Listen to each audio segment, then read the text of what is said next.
Bien-aimés, depuis dimanche dernier, nous avons commencé un thème très important qui est celui de la communion.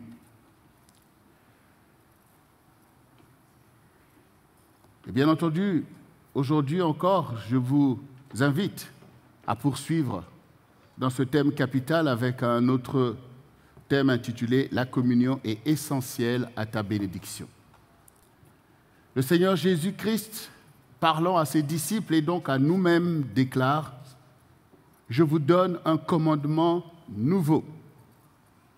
Aimez-vous les uns les autres comme je vous ai aimés. Vous aussi, aimez-vous les uns les autres. » Aimer, c'est communier.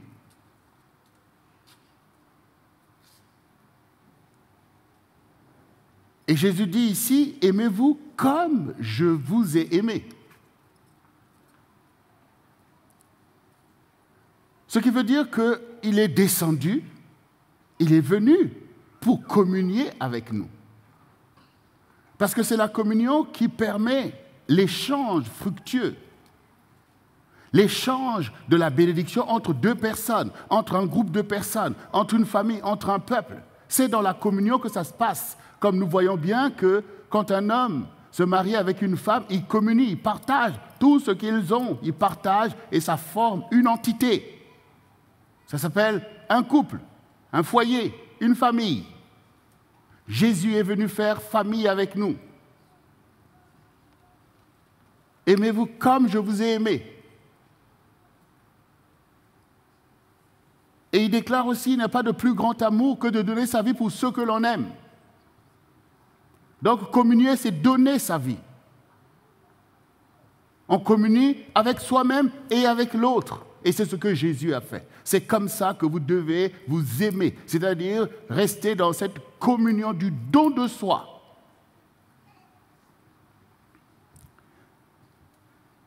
Et j'aimerais que tu comprennes, toi qui es ici, toi qui me suis au travers d'Internet, que tu comprennes que cette communion exigeante, parce que c'est la communion du Seigneur comme nous l'avons vu.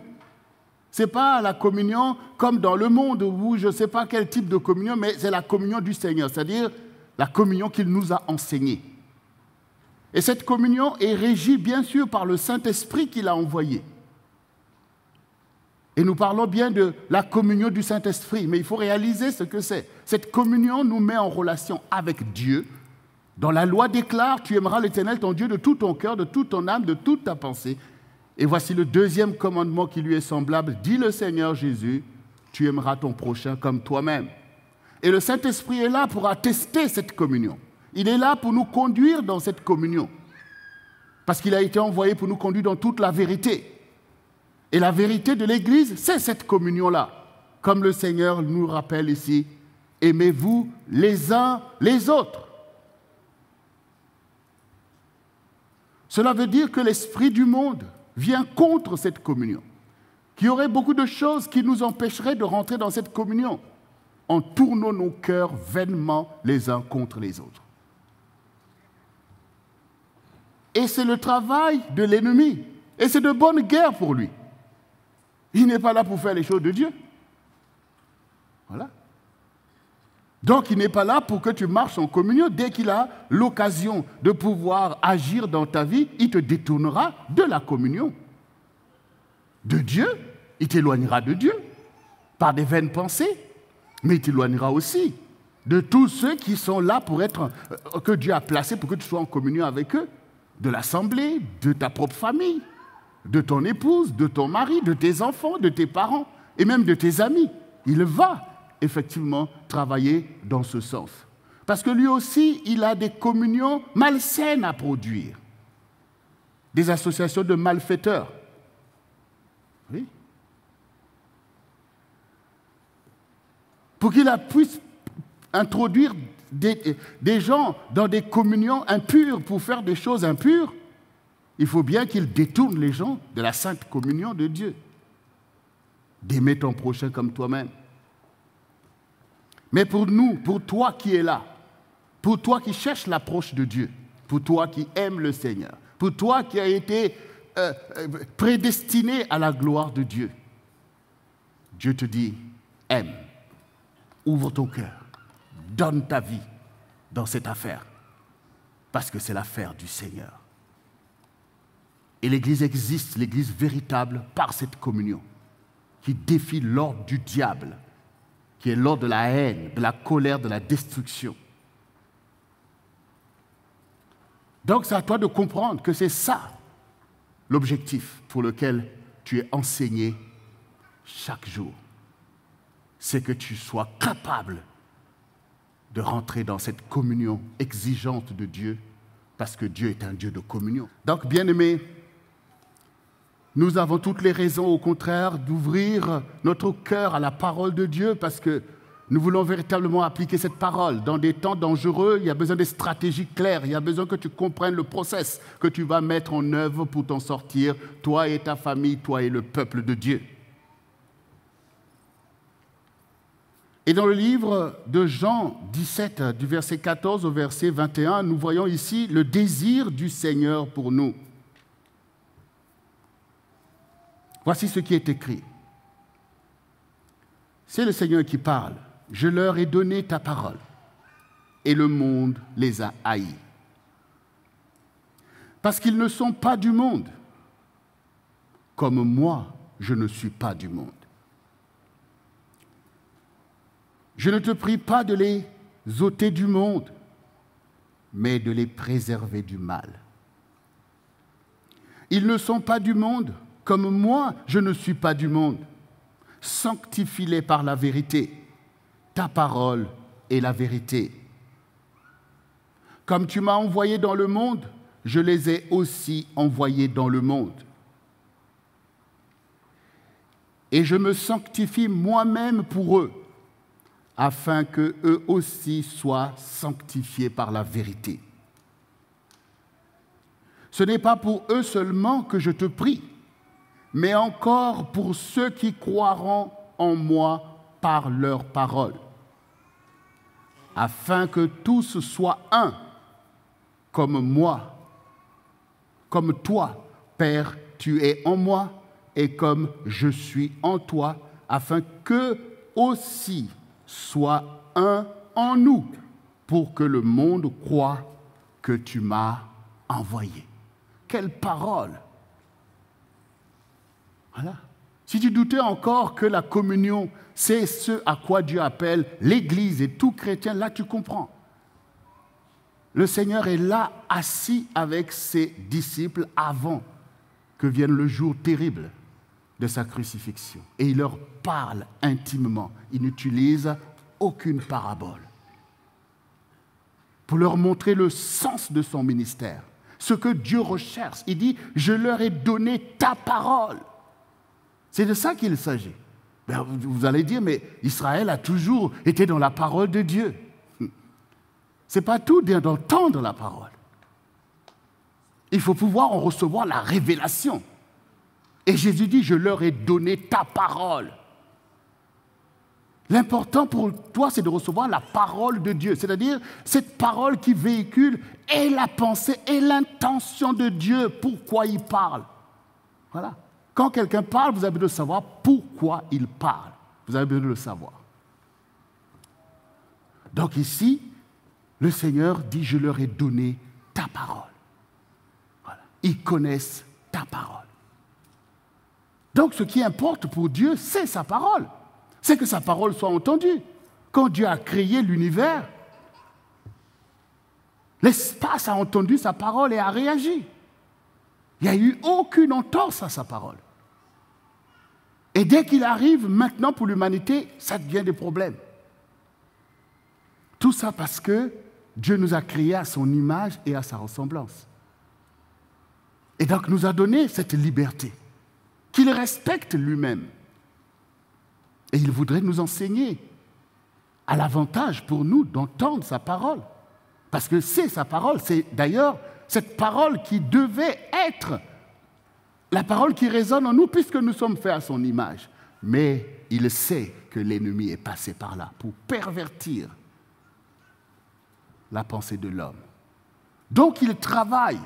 Et donc Jésus est venu pour pouvoir nous montrer combien la parole, il n'y a rien à ajouter, parce que Jésus est venu pour obéir à la parole jusqu'à la mort. Ce que l'homme n'a pas pu faire. Il est venu pour démontrer que la parole de Dieu est sainte, qu'elle est sage. Ce n'est pas comme le diable tourne tes pensées, tu as l'impression que ce n'est pas très réaliste, bon voilà, il y a des choses qu'il faut ajouter, tout ça. Non, il est venu pour montrer que, voilà, je leur ai donné ta parole est la vérité. Voilà.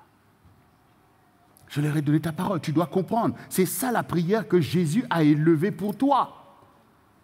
Voilà. Et nous le voyons ici, clairement.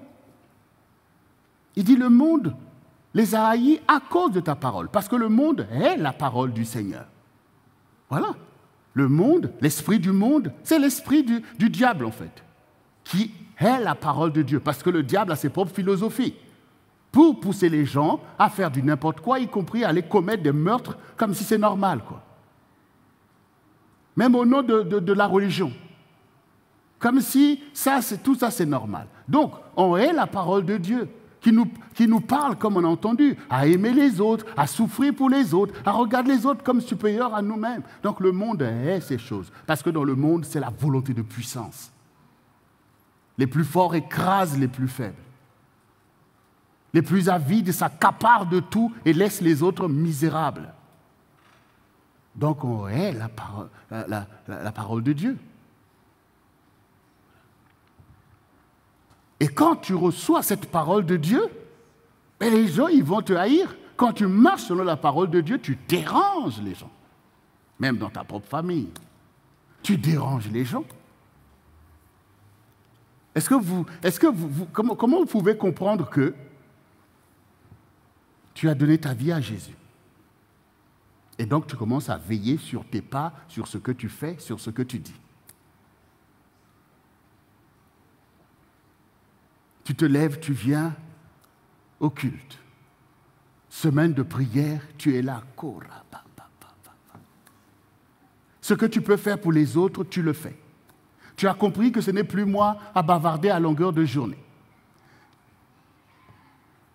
Et puis tu trouves quand même des gens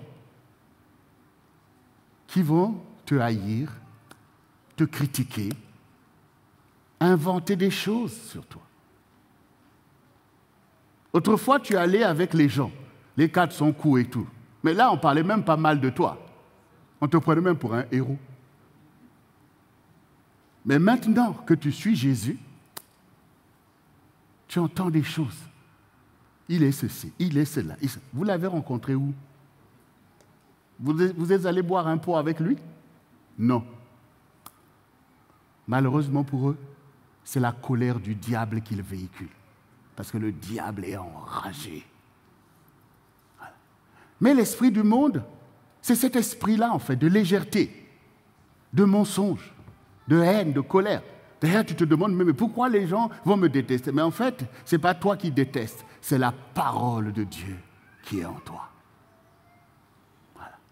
C'est la parole. Sinon, comment vous pouvez expliquer que les gens aient ainsi détesté Jésus?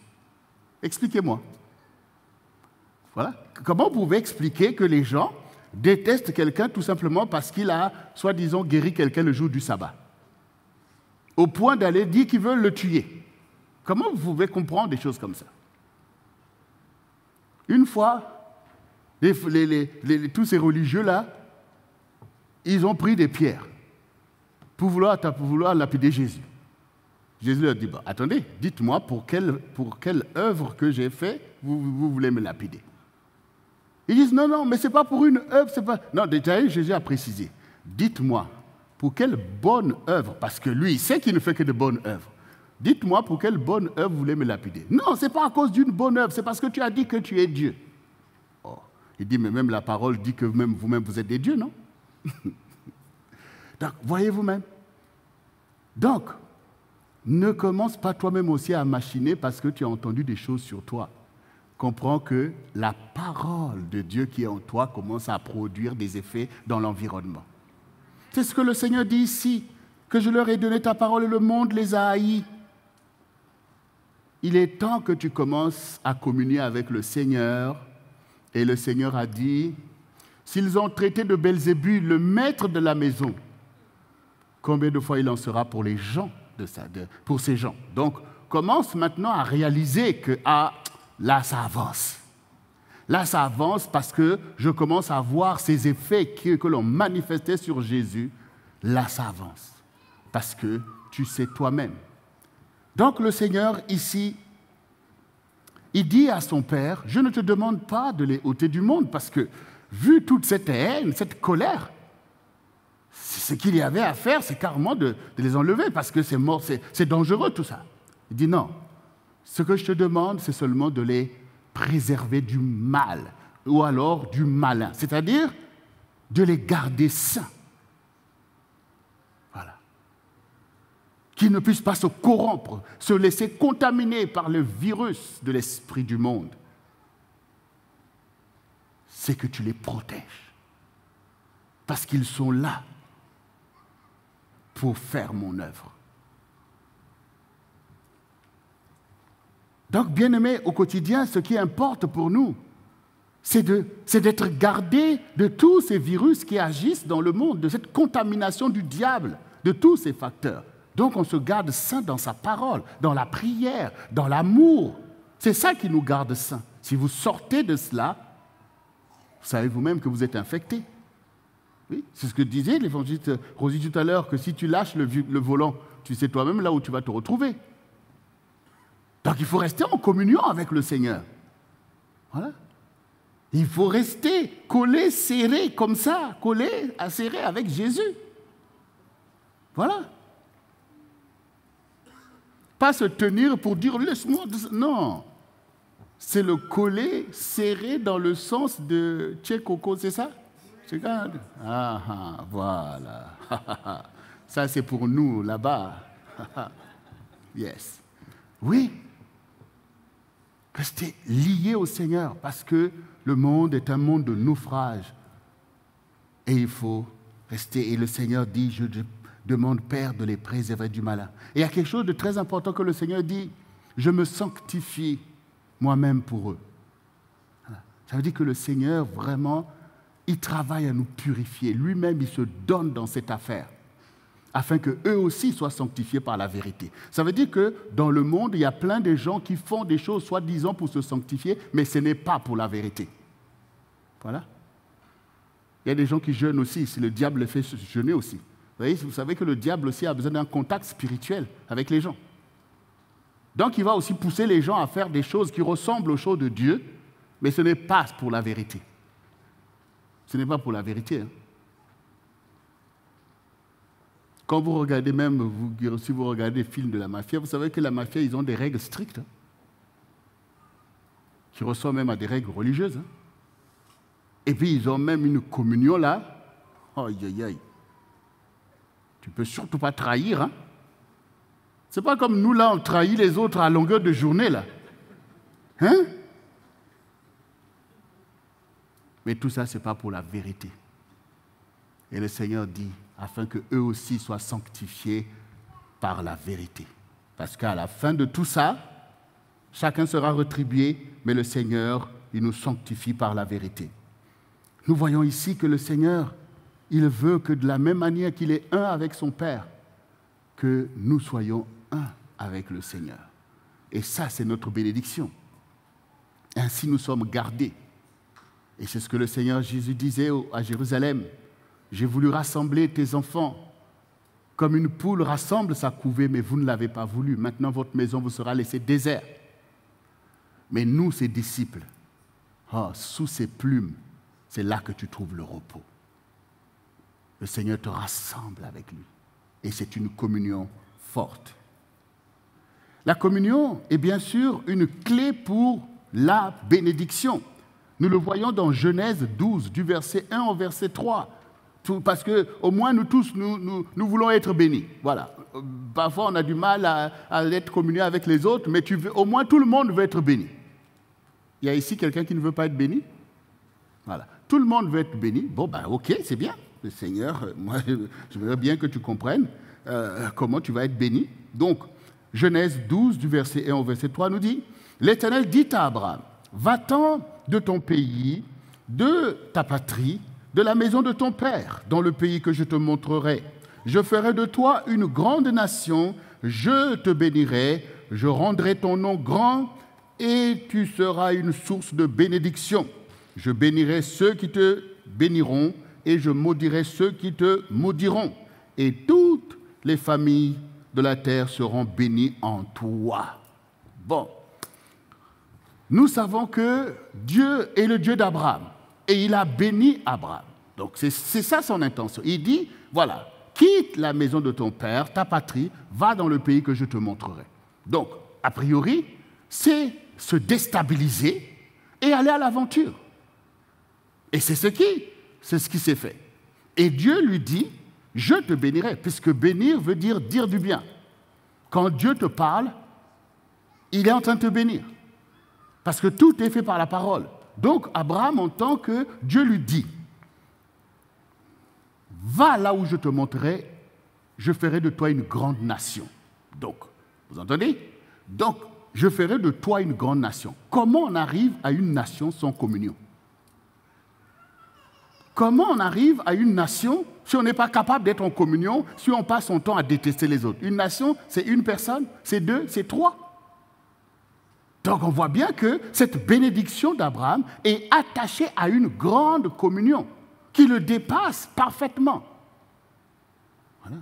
Donc Abraham devait partir et il est parti. Déjà, quand il est parti, il va voir avec qui je vais partir. La première des choses, voilà, c'est déjà, allez, Sarah, on y va. Avec son épouse. Aujourd'hui, il y a des gens qui veulent être bénis sans leurs épouses.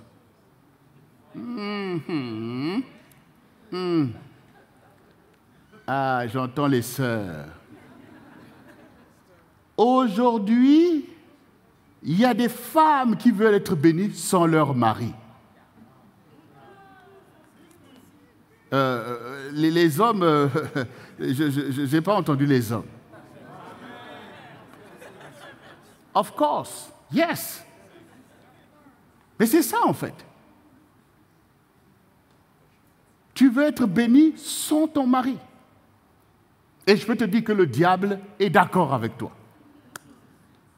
Tu veux être béni sans ta femme. Je veux te dire que le diable est d'accord avec toi. Mais je peux aussi t'affirmer, Dieu n'est pas d'accord avec toi. Parce qu'il est le Dieu d'Abraham. Enfin, il ne faut pas créer un Dieu à ton image. Voilà. Il ne faut pas se leurrer dans la vie. Il ne faut pas perdre ton temps. Il ne faut pas dire que Dieu est avec toi sur ton chemin. Tu fais le contraire de sa parole, de ses intentions, et puis tu dis que Dieu est avec toi là-dedans. Non, bien-aimé, il faut arrêter. Ça fait croire aux païens qu'on est des idiots. Mais oui. Mais cette parole qu'on t'enseigne depuis le DDE, depuis l'école de dimanche. Est-ce que Dieu peut aller à l'encontre de sa parole et de ses propres valeurs? Bien-aimé, il faut qu'on arrête.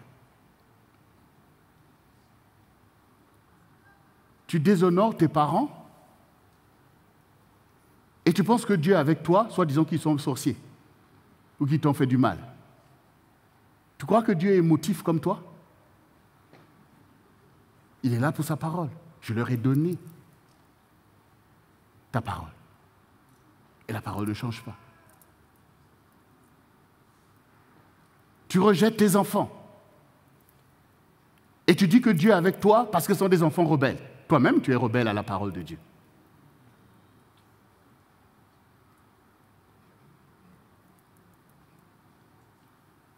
Je ferai de toi une grande nation. Je te bénirai. Et quand le Seigneur dit, tu seras une source de bénédiction. Mais ça veut dire quoi? Tu es béni et tu es une source. Ça veut dire, la source, ce n'est pas pour arroser les autres. Alors, ce n'est pas la communion, ça? Voilà. C'est que la bénédiction s'inscrit déjà dans la communion. Elle concerne déjà beaucoup de monde, puisque Dieu te parle de nation, Dieu te parle de famille, Dieu te parle de peuple. C'est à ça que mène la bénédiction. Parce que la bénédiction bénit Dieu lui-même. Et qu'est-ce que Dieu recherche? C'est un peuple qui le recherche. Donc tu vois toi-même. L'individualisme, ce ne fait pas partie de la bénédiction de Dieu. C'est l'esprit du monde. C'est les manigances du diable. Parce qu'en divisant, comme ça, il peut s'accaparer des richesses, de toutes ces choses, en fait. Voilà. Mais Dieu est définitivement le Dieu de l'humanité. Définitivement le Dieu des familles. Définitivement le Dieu qui veut que l'homme et la femme puissent marcher en communion. Définitivement. Est-ce que Dieu peut aller à l'encontre de l'œuvre qu'il a lui-même voulu dès le commencement? Non, bien-aimés. Faites attention aux idéologies qui sont dans ce monde. C'est les mêmes qui ont fonctionné. Depuis le jardin d'Éden, c'est là que la zizanie du diable est rentrée. Et jusqu'à aujourd'hui, il procède de la même manière. Te dire que non, tu ne mourras pas. Fais ce que tu veux. Dieu a dit, mais non, tu n'as pas bien compris. Il faut qu'on se réveille. Il détruit. Il détruit.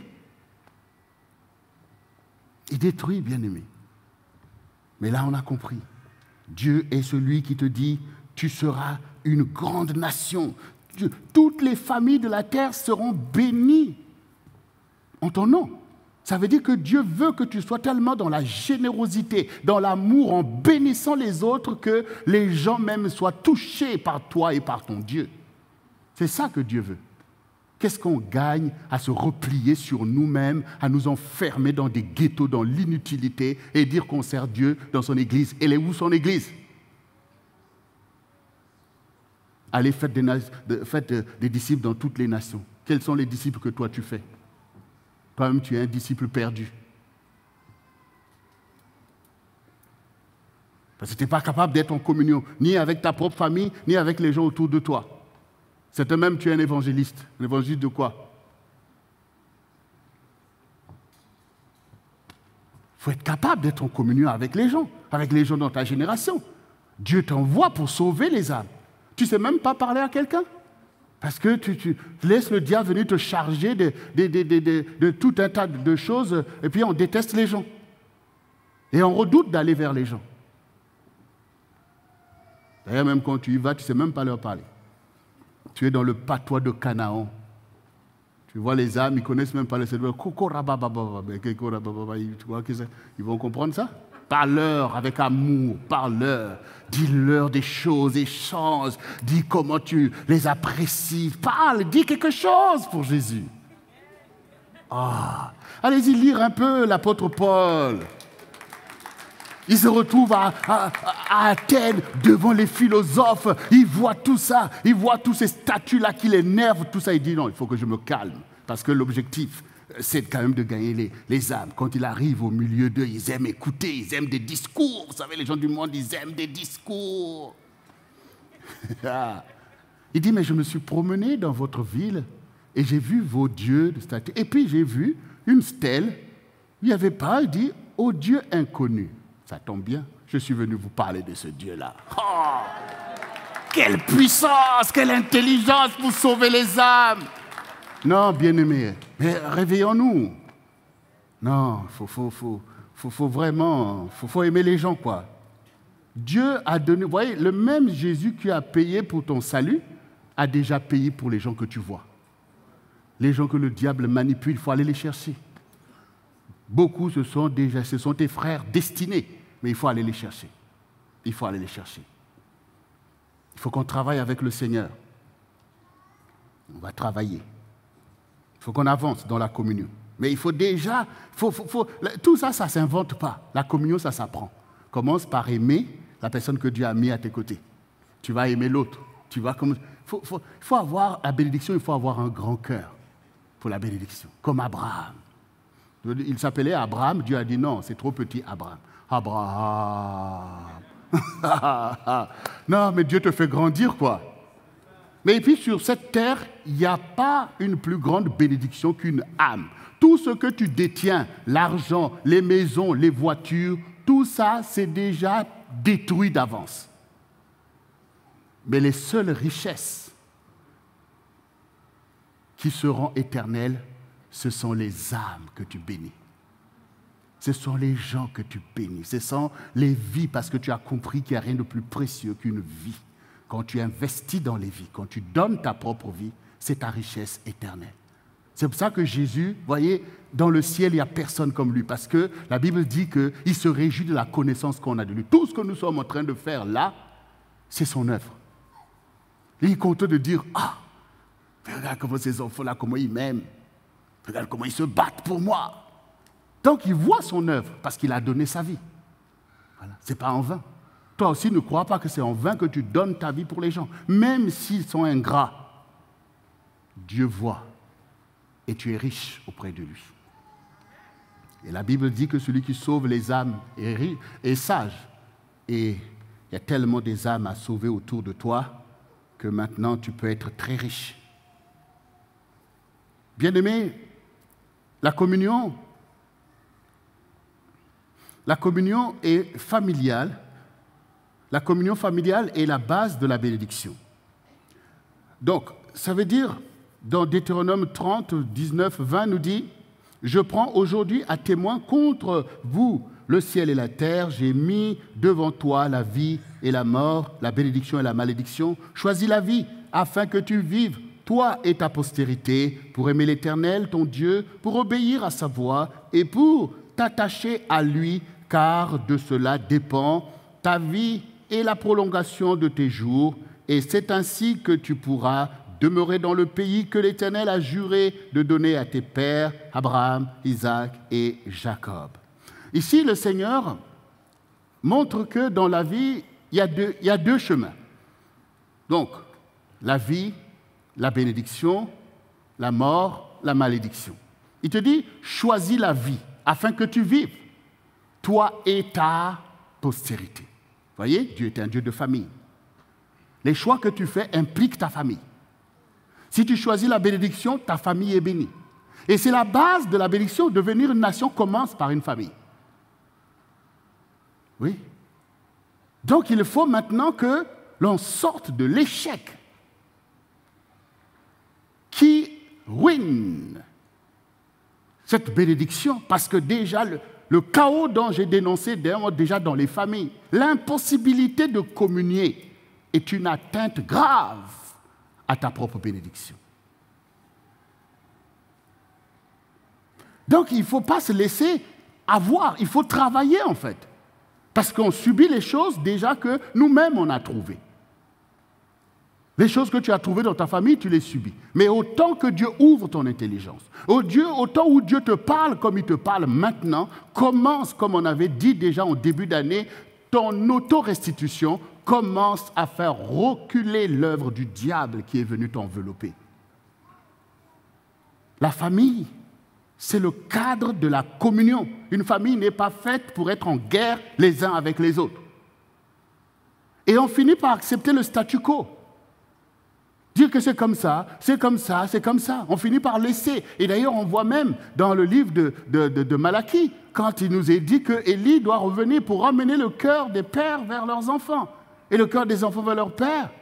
Ramener le cœur de l'époux vers l'épouse, le cœur de la mère vers sa fille, le cœur de la belle-mère vers sa belle-fille. On voit bien que Dieu veut nous montrer que, mais créer un cadre pour la bénédiction. Quand vous regardez même dans le monde, la plupart des fortunes, comme ici en France, ont quoi comme base? Ce sont à la base des entreprises familiales. Voilà.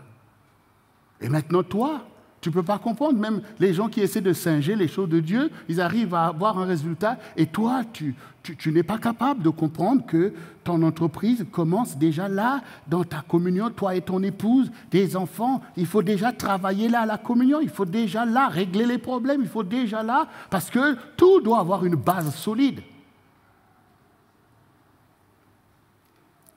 Parce que sinon, on restera toujours pillé. Hein. Là, on est en train de parler de la restitution et de la bénédiction. Donc on est en train de se dire, parce que le Seigneur a des objectifs avec nous, comment il va impacter cette génération si nous ne nous rend pas forts? Si on n'est pas un peuple, comment on peut conquérir une terre promise si on n'est pas un peuple comme les enfants d'Israël, où vous avez vu qu'ils sont organisés par des familles? Voilà.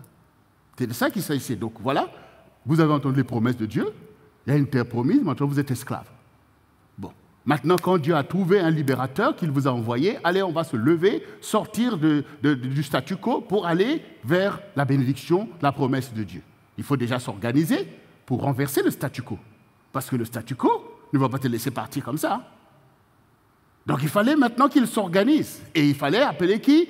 Il fallait appeler chaque tribu. Et la tribu, c'est le développement d'une famille, en fait. Voilà. Donc, Israël devait se rassembler par tribu. Les 12 tribus devaient être là pour faire alliance avec Dieu, pour être forts ensemble, pour défier déjà Pharaon. Et Dieu, on voit bien qu'aussitôt, dès que vous vous mettez dans cette position, Dieu, il opère. Parce que c'est exactement ce qu'il avait dit à Abraham. C'est ce qu'il recherche. Et c'est toujours ce que Dieu demandait, toujours rassembler les anciens d'Israël. C'est-à-dire que c'est véritablement, il nous ramène, le diable travaille à déstabiliser. Et chaque fois qu'il fallait revenir vers la bénédiction, il fallait mettre d'abord de l'ordre. Chaque chef de famille devait se mettre à la tête, et puis tout le monde. C'est ça pour Dieu. Ça ne change pas. Donc, nous sommes dans un monde dispersé. Dans un monde où les valeurs de la famille sont dispersées, où les enfants apprennent très tôt à dérespecter leurs parents, et le diable travaille à cela. Vous croyez que Dieu va maintenant laisser les bras croisés? Il va enseigner son Église à revenir dans ces valeurs-là.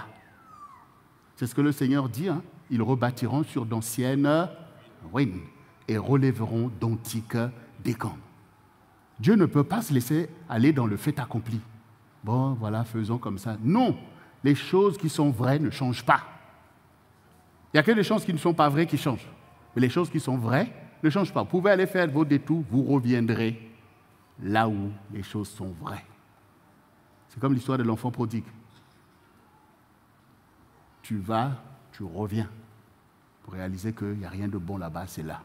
Donc, nous aussi, nous comprenons que la famille est quelque chose de très important. C'est la base de la bénédiction. Parce que c'est déjà le pilier qui doit être fort et après, d'autres piliers vont s'ajouter parce que la famille devient une tribu, parce que la famille se déploie, mais il y a aussi d'autres que Dieu emmène qui font corps avec la famille.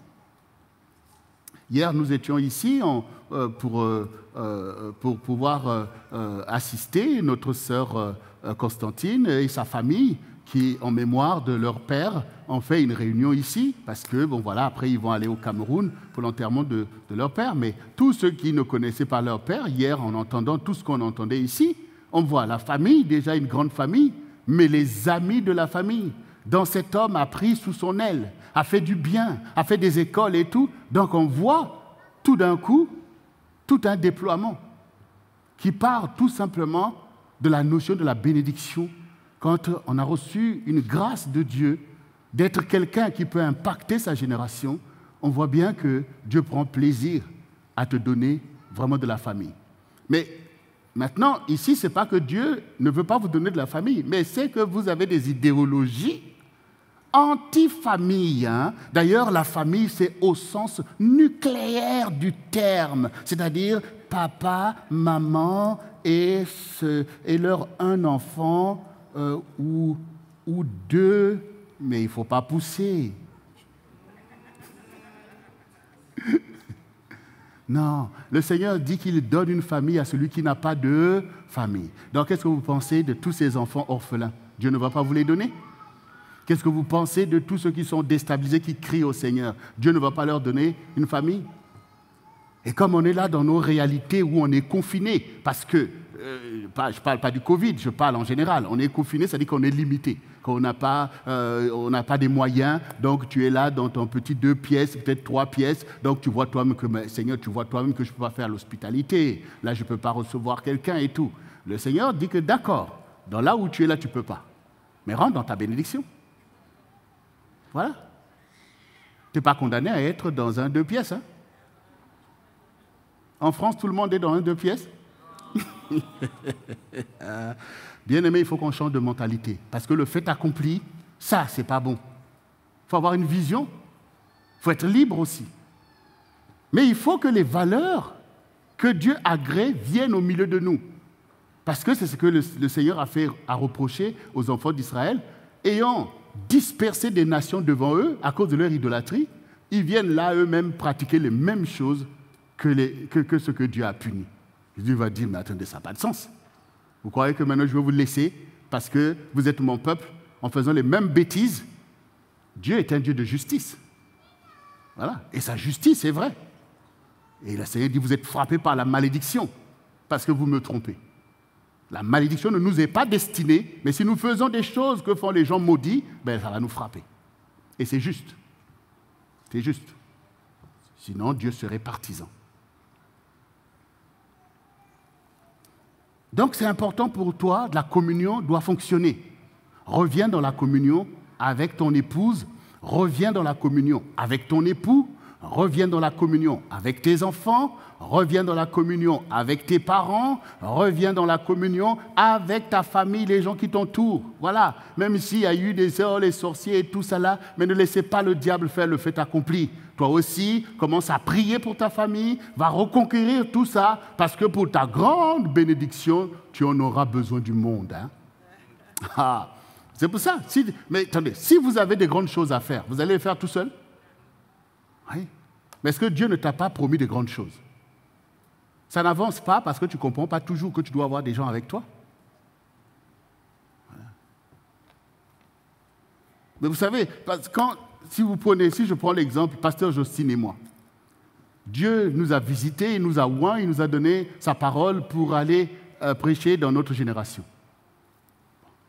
Tout ce qui nous restait à faire, c'est faire comme les Samsons.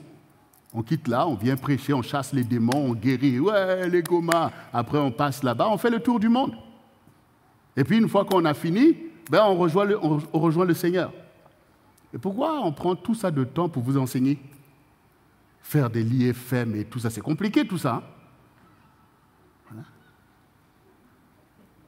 Mais oui, mais c'est parce qu'on a tout simplement compris que pour ce que Dieu nous a demandé, on a besoin vraiment des gens autour de nous.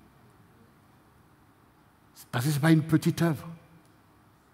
Donc il faut, comme le Seigneur a dit, si le grain qui est tombé en terre ne meurt, il reste seul. Et qu'il a formé lui aussi pour que son royaume avance, ben nous aussi on a compris que le CRC, il faut des soldats. Il faut des élites. Et on investit dans ça. Parce que notre génération a besoin de nous. Notre génération a besoin de nous. Et ne te méprise pas, parce que l'ennemi sait que nous ne jouons pas. Il sait. Il sait pour qui on est debout là. Il sait. Mais nous avons besoin de travailler. Nous avons besoin de rentrer dans cette communion. Parce que de la même manière que le Seigneur veut que ta famille naturelle soit unie, soit en communion, parce que c'est l'avantage de la famille, ça vous rend plus fort, ça vous permet d'accéder à des plus grandes bénédictions. Dieu établit une famille spirituelle, forte, sur la terre que nous représentons, nous tous qui aimons le Seigneur, et cette famille doit communier. Cette famille doit être forte, elle doit être solide, car c'est une famille de choix. Elle doit communier à la vocation qui nous unit, c'est-à-dire faire l'œuvre de Dieu. Elle doit être consciente de l'enjeu de sa propre destinée par rapport à l'œuvre du diable qui s'opère au milieu de cette génération. Ça nécessite de réfléchir à comment on fait pour gagner une guerre, à comment on fait pour être fort au milieu d'une génération dangereuse. Il faut réfléchir. Il faut réfléchir. Le Seigneur a dit, tout royaume divisé ne subsiste pas. Et nul ne peut bâtir une tour sans calculer à la dépense. Et un roi ne peut pas se lever pour aller faire la guerre avec son ennemi qui marche contre lui et que lui, il a 10 000 personnes, alors qu'en face, il y a 20 000. Donc, il faut réfléchir. Il faut réfléchir. Soit on se donne les moyens de faire la guerre, ou sinon, il faut envoyer une ambassade pour dire à l'ennemi que, bon, ben, nous, on va payer un tribut voilà, on signe l'armistice. Mais moi, je sais, et j'espère que tu le sais aussi, avec Jésus, pas d'armistice avec l'ennemi. Parce qu'il est le vainqueur qui est sorti pour vaincre. Et que quand il établit son œuvre, c'est pour la victoire. Et que le combat, ce n'est pas contre la chair et le sang, mais c'est contre les dominations, les principautés, les puissances, les esprits méchants dans le lieu céleste. Quand tu as une telle guerre, comment tu penses que tu peux t'éloigner de ton frère, de ta sœur qui sont dans la même armée que toi? Voyez, les gens ne comprennent pas en fait les stratégies du diable en fait. Comment toi, si tu es conscient des choses de Dieu, comment tu peux toi t'éloigner? Vous avez vu quel soldat intelligent qui va s'éloigner de son régiment? Ah, vraiment, bien-aimé. Que Dieu nous transforme. Donc la famille est une base de la bénédiction, ta propre bénédiction, comme elle est aussi la base de la bénédiction de l'Église. Dieu est un Dieu des familles, nous devons soigner nos familles, nous devons avancer dans la communion avec nos familles, cela nous rend capables de communier avec les autres. Vous voyez, quand Abraham était même dans ce pays, quand ils étaient dans ces pays où ils étaient étrangers, ils avaient une vraie capacité même de rentrer en contact avec des étrangers qui les accueillaient parce qu'ils avaient un dynamisme. Ils allaient voir tel roi, ils parlaient, ils faisaient... Vous voyez, c'est une capacité qu'il faut avoir d'être en communion avec les gens parce que Dieu t'envoie aussi au milieu des gens et Dieu aime les gens et il voudrait les sauver. Il veut même t'envoyer pour que ta lumière brille sur eux. Dieu est un Dieu de salut. Voilà. Mais le diable veut mettre des murs de séparation entre les uns et les autres. Surtout ne va pas là-bas. Ah, surtout les noirs par ici, les blancs par là et tout. Tout ça, ce sont des techniques pour diviser l'humanité. Mais Dieu est le Dieu de l'humanité. Il t'envoie être en communion avec les gens dont Dieu a mis déjà aussi une sincérité. Donc, sois toi-même, sois révolutionné aussi toi-même. La charité est une communion pour la bénédiction. Et nous avons ce passage que nous connaissons bien dans 1 Corinthiens 13, 4, 8 qui nous dit « La charité est patiente, elle est pleine de bonté. La charité n'est point envieuse, la charité ne se vante point, elle ne s'enfle point d'orgueil, elle ne fait rien de malhonnête, elle ne cherche point son intérêt, elle ne s'irrite point, elle ne soupçonne point le mal, elle ne se réjouit point de l'injustice, mais elle se réjouit de la vérité, elle excuse tout, elle croit tout, elle espère tout, elle supporte tout. La charité ne périt jamais, les prophéties prendront fin, les langues cesseront, la connaissance disparaîtra. Oh. La communion, la charité, la charité, l'amour en fait, c'est notre cœur qui doit respirer.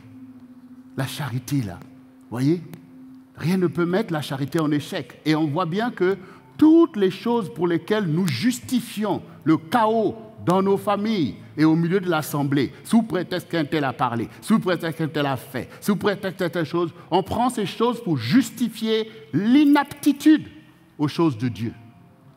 Mais si nous sommes remplis d'amour, de charité, vous avez vu tout ce qui est dit de nous.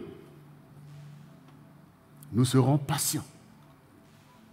Tu dois être patient. Dis, je suis patient. Toi aussi à la maison, dis, je suis patient. Comme ça, quand tu vas t'impatienter, tu auras honte de toi-même.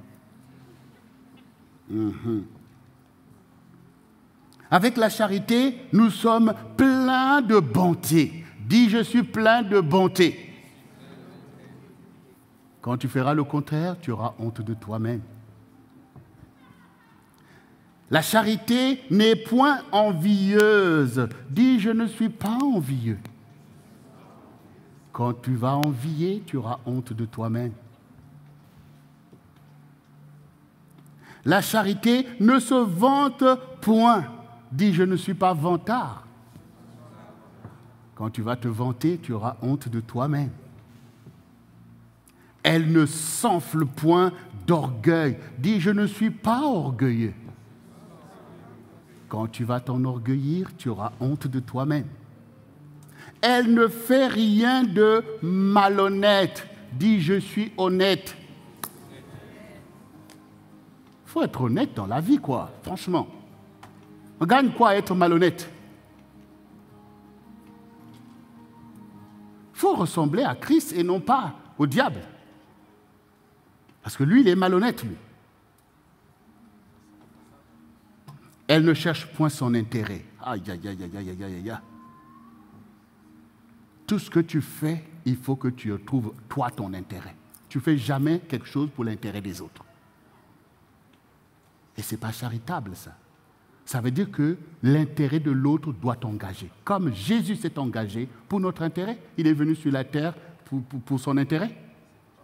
Vous voyez que vous commencez à réaliser, bien-aimé, qu'on dit oui, on est chrétien, on est chrétien, on est chrétien.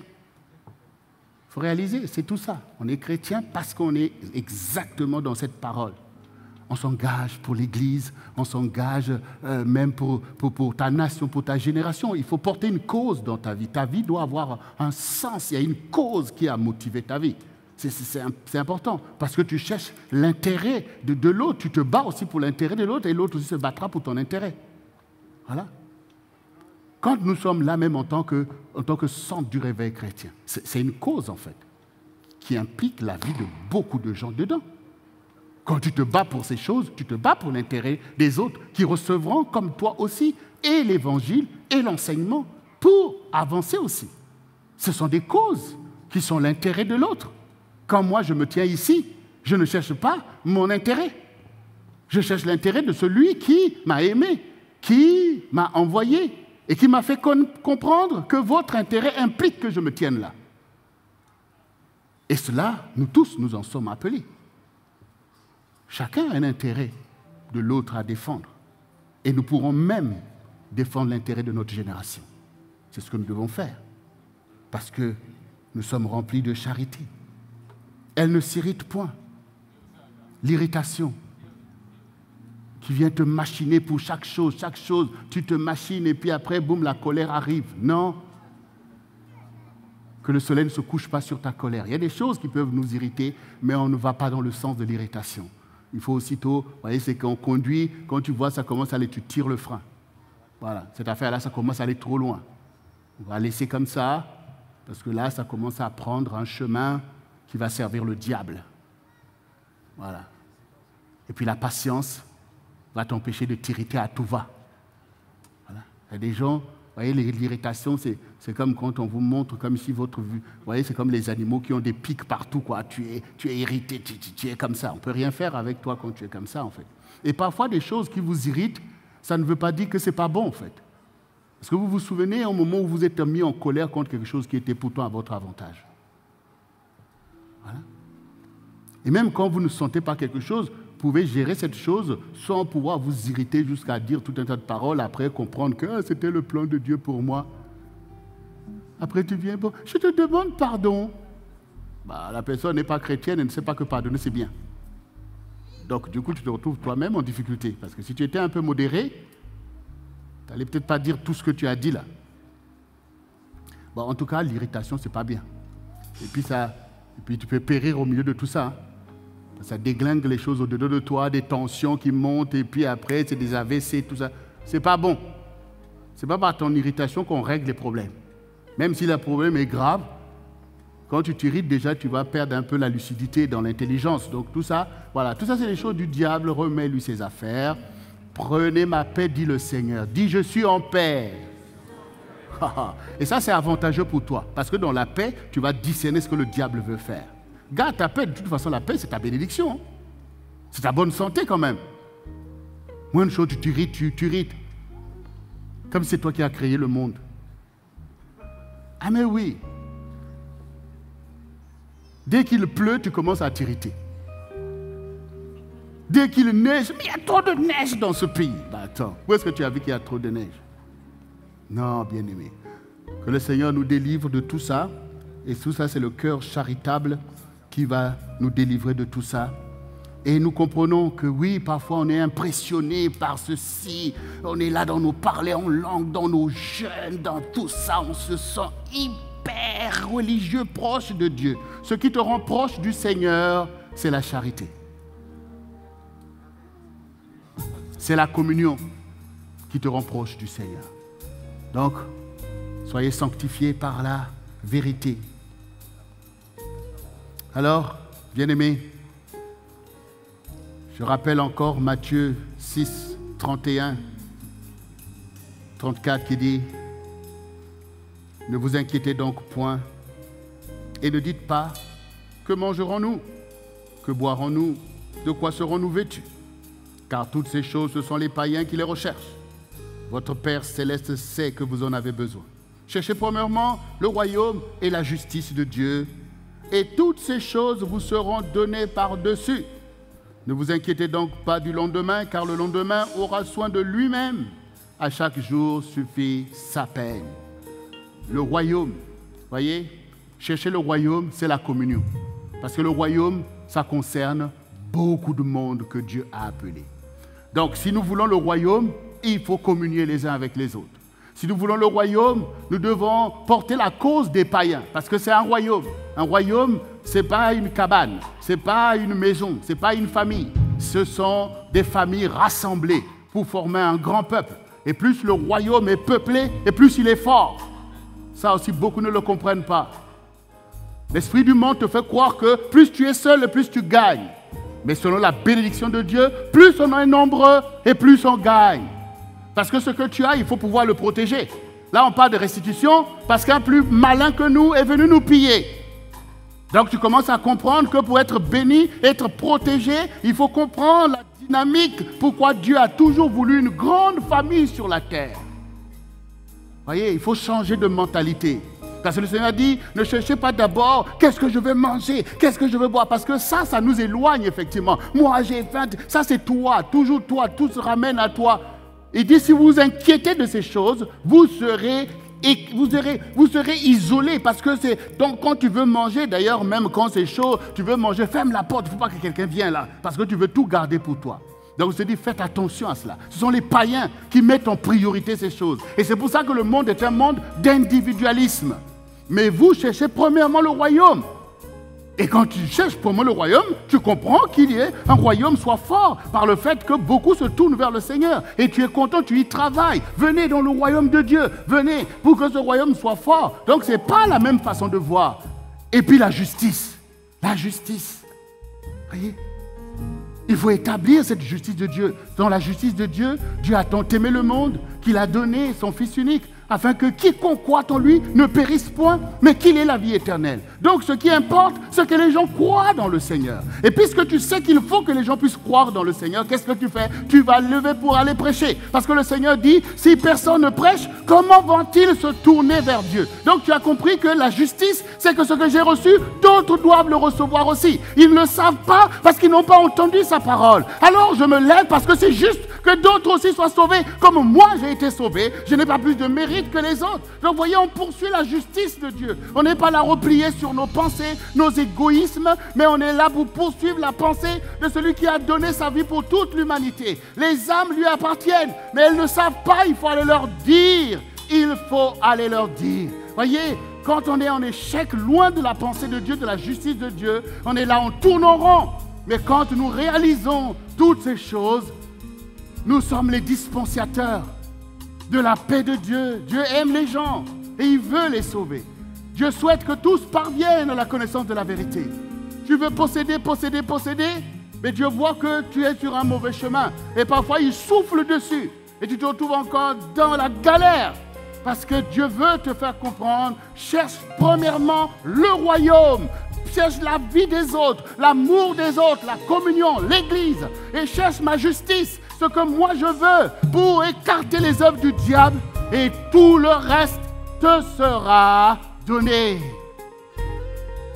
Mais oui, il n'y a pas à consacrer une vie pour le manger. Il n'y a pas à consacrer une vie pour le vêtir. Il n'y a pas à consacrer une vie parce qu'on bâtit une maison. Mais on consacre une vie pour la justice de Dieu. On consacre une vie pour le royaume de Dieu qui doit dominer sur le royaume des nations. On y consacre une vie. Et c'est ta vie qui est demandée par celui qui est souverain dans ta vie, qui n'a pas hésité lui-même à déposer sa propre vie pour que toi, tu sois là. Pourquoi nous courons? Qu'est-ce que nous recherchons au quotidien? Il faut que ça change. Parce que le mouvement est déjà là. Beaucoup sont déjà en train de marcher. Il y en a qui traînent encore les pieds dans des pensées qui ne sont pas à la gloire de Dieu. Dieu veut visiter cette génération. Et il est prêt à culbuter l'imposture du diable dans les nations, dans les îles, partout il est prêt à le faire. Mais il appelle encore son peuple à comprendre et à se lever. Ce n'est pas en vain que nous allons travailler. Nous le voyons déjà. Nous le voyons déjà. Dieu a déjà déstabilisé le système du monde. On voit la débandade aujourd'hui même des grands de ce monde. Et les âmes veulent trouver une issue. Où sont les dispensateurs de la paix de Dieu? Où sont ceux qui poursuivent la justice de Dieu, qui sortent un peu de leur petit confort? Tu es déjà cerné par l'ennemi qui viendra piller le peu que tu as. Comme le Seigneur dit à celui qui n'a pas, on prendra même le peu qu'il a. Parce que ce n'est pas le plan de Dieu. Dieu, il veut te multiplier, il veut te bénir. Et il veut déployer son royaume. Parce que la terre est au Seigneur et tout ce qu'elle renferme lui appartient. Donc on ne s'inquiète pas, mais on agit. On n'essaie pas de gérer le lendemain se pourvoira à lui-même. Dans ces pays-là, il y avait des gens, là, le lendemain, puis boum, la guerre a éclaté. Et tout a été ravagé. Donc le lendemain, c'est Dieu qui s'en occupe. Mais toi, gère bien le aujourd'hui là qui t'est donné. C'est très important. Et bien aimé, pour terminer, nous revenons sur Jean 17, où nous avons commencé. Jean 17, 22, 26 nous dit, je leur ai donné la gloire que tu m'as donnée, afin qu'ils soient un, comme nous sommes un. Moi en eux et toi en moi, afin qu'ils soient parfaitement un, et que le monde connaisse que tu m'as envoyé et que tu les as aimés comme tu m'as aimé.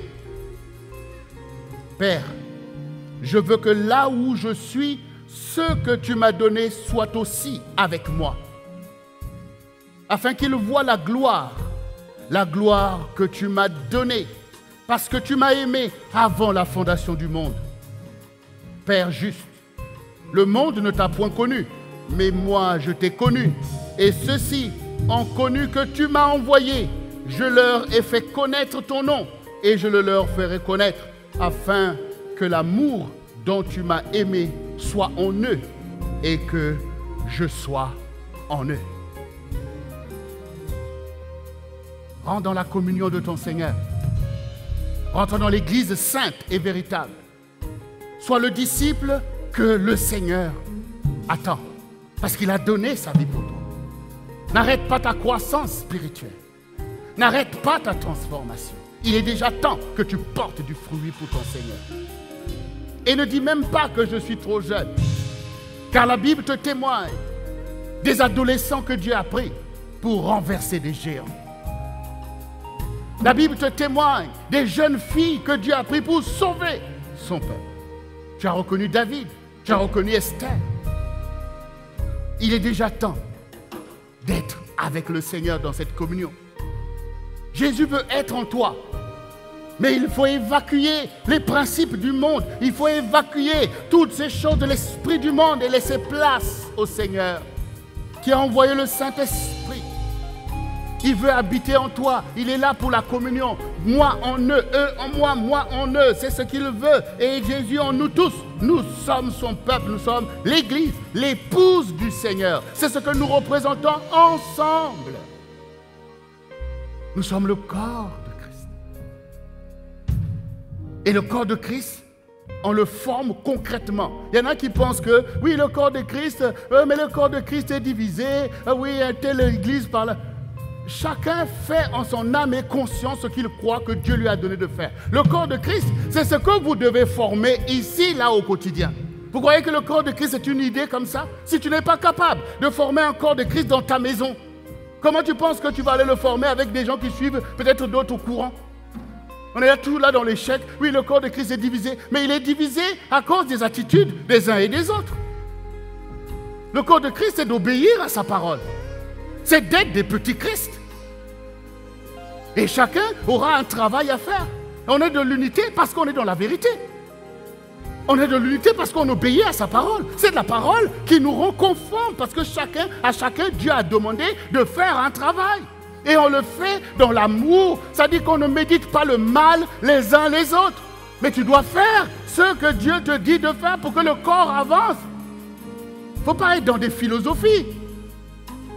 Et s'il y a toutes ces divisions, c'est parce qu'on ne fait pas comme Dieu dit de faire. Et si maintenant Dieu rassemble un groupe de personnes qui ne peuvent pas former le corps de Christ, c'est-à-dire marcher selon sa parole, être rempli de son esprit et de son amour, le reste, c'est du bavardage en fait. Donc, bien-aimés, nous sommes le corps de Christ. Il faut seulement le réaliser. Il y a des plus jeunes qu'il faut encore enseigner. Mais à un moment donné, Dieu attend qu'il y ait aussi des maîtres de ceux qui ont compris la parole, qui constituent des piliers. Comme le Seigneur dit, je ferai de toi une colonne dans le temple de mon Dieu. Une colonne au milieu du peuple de Dieu. Une référence. La communion. Nous devons être animés des sentiments qui étaient en Jésus-Christ. Avoir des sentiments les uns vis-à-vis des autres. Quand tu es chez toi, tes prières montent pour l'intérêt du corps de Christ, pour l'intérêt général, pour l'intérêt de l'œuvre à laquelle nous sommes appelés. Et je vous demande à vous tous de veiller à ce que les choses soient conformes à la parole. Suivez des voies droites avec vos pieds, dit le Seigneur.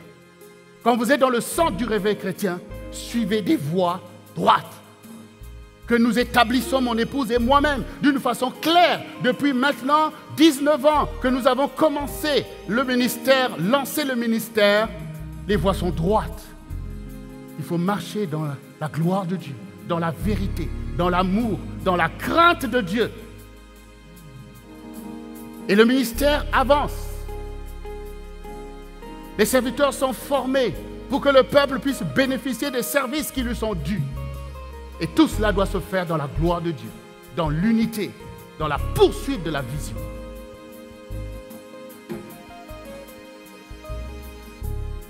Si vous vous perdez, ce n'est pas qu'il n'y a pas un chemin clair devant vous.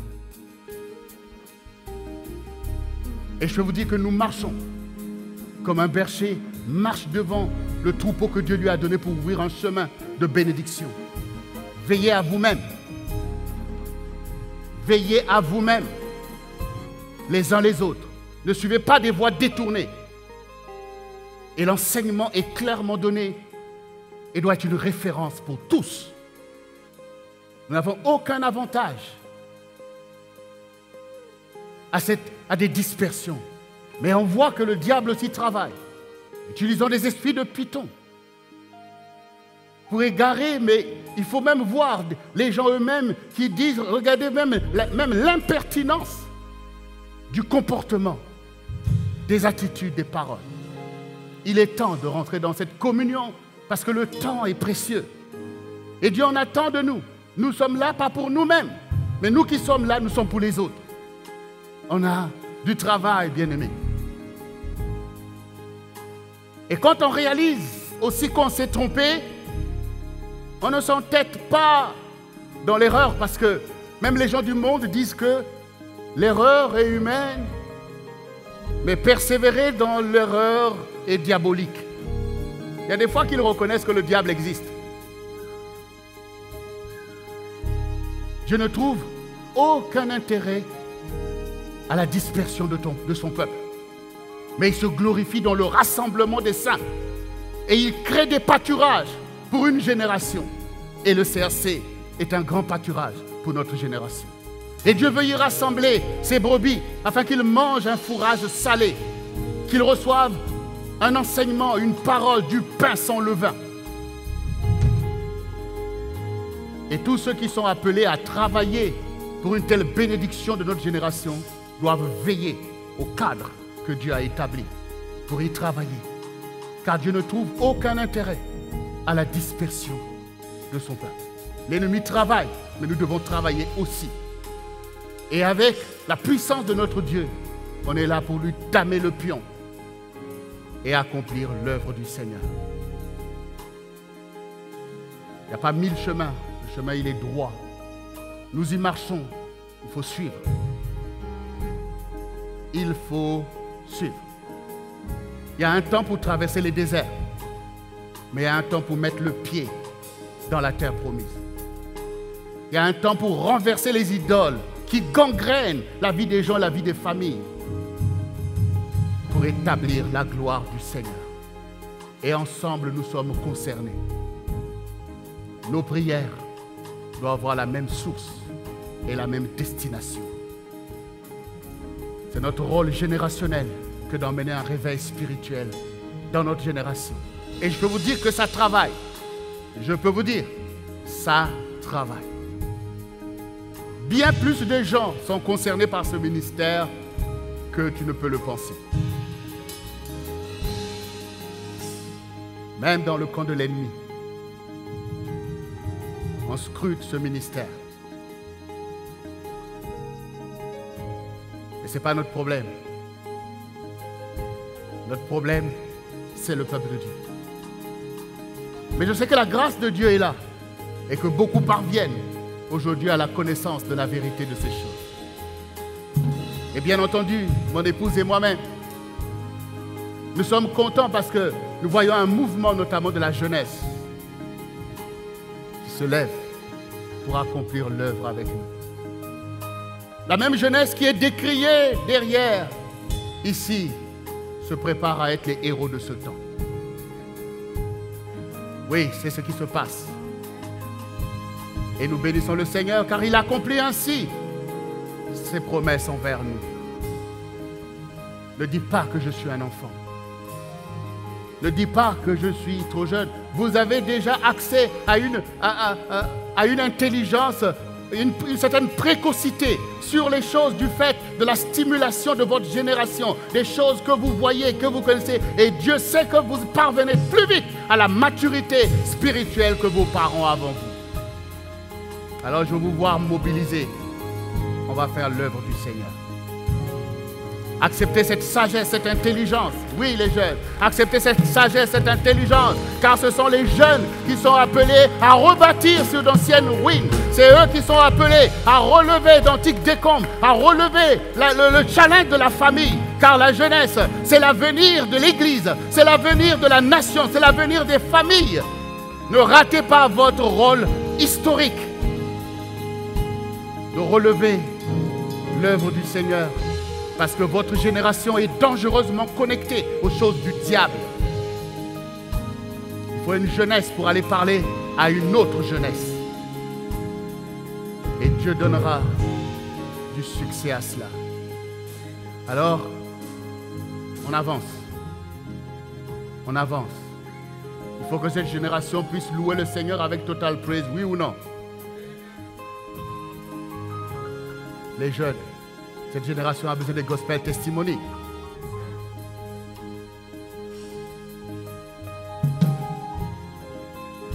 Même nos enfants, à l'école dominicale des enfants, on sent un potentiel, on sent combien ça bouillonne, on sent de l'énergie, on sent tellement qu'ils sont loin.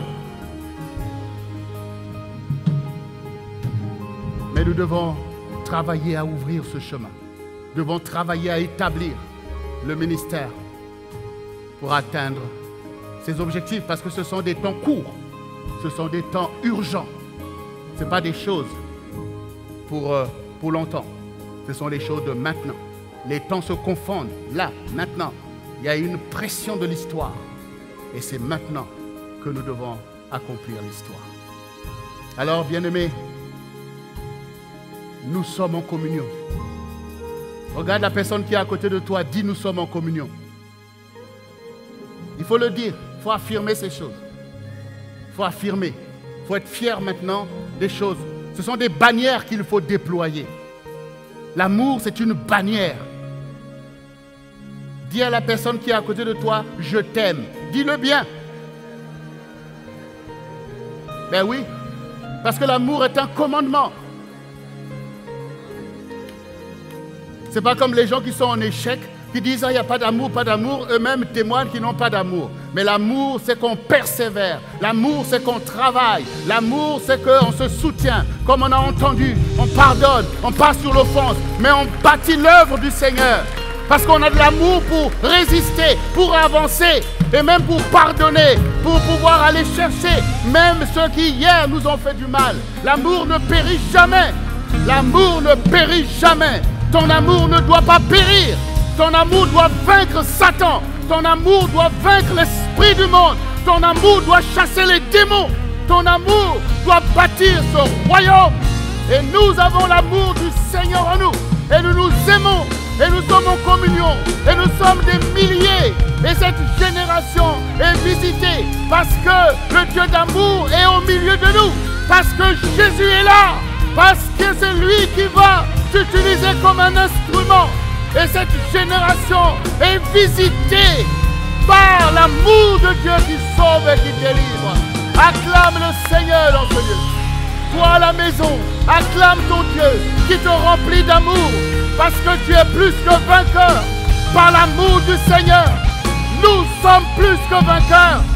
Nous sommes des milliers de toutes les races, de toutes les langues, de toutes les familles de la terre. Nous sommes le peuple du Seigneur. Oh, merci. La haine est vaincue. La méchanceté est renversée. Et les démons sont chassés dans lieux arides. Et Satan est renversé de son piédestal. Oui. Acclame-le. Sois rempli de son amour. Ouvre ta bouche avec amour. Agis avec amour. Ramène ta famille auprès de toi. Ramène le peuple de Dieu auprès de toi. Et avance avec la bannière de Jésus-Christ sur la France et sur tous les pays vers lesquels Dieu nous envoie. Nous sommes plus que vainqueurs, car l'amour de Dieu est en nous. Et le Saint-Esprit répand l'amour dans nos cœurs. L'amour pour nos familles, l'amour pour nos bien-aimés, l'amour pour les âmes perdues et l'amour pour notre génération. Cette génération vivra. Bien-aimé, répète après moi, Seigneur Jésus, me voici, Seigneur. Je réponds présent à la communion véritable. Seigneur, toi en moi en toi, et nos bien-aimés ensemble, nous sommes ton Église. J'accepte ton amour, j'accepte ta paix, j'accepte la puissance de l'amour pour donner ma vie pour l'intérêt des autres, Seigneur. Remplis de gloire ton Église, ton peuple, afin que cette génération soit en bénédiction par l'action de ton Église. Seigneur, je ne suis pas capable par moi-même, mais toi en moi, je suis plus que vainqueur. Seigneur, utilise-moi, Seigneur, afin que d'autres soient bénis. Ouvre mon intelligence et donne-moi de marcher dans tes voies. Les choses anciennes sont passées, mes chaînes sont brisées et je marche à l'accomplissement de toutes tes volontés. Rassemble ma famille, rassemble mon peuple, rassemble ton Église et sauve cette génération. Merci pour la victoire.